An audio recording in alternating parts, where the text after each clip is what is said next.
Saamaynta ay leedahay beenta loo sheego carruurta.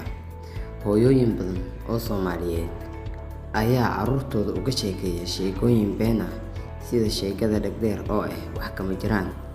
Cilmi baaris ay sameeyeen baarayaal ka tirsan jaamacadda Nanyang Technological University ayaa tilmaamay inay beenta loo sheego carruurta inay ku reebto dhallaanka saameyn taban, iyadoo cunugu noqonayo mid caadaysta dhaqankaasi.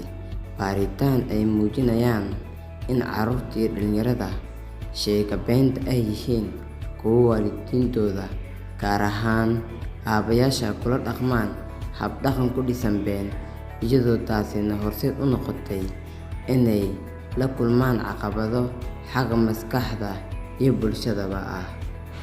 Waana mahadsantahay haddaa intaa nala soo gaartay page-ka noo follow garee si aad u hesho daraasado badan oo ku raali geliya.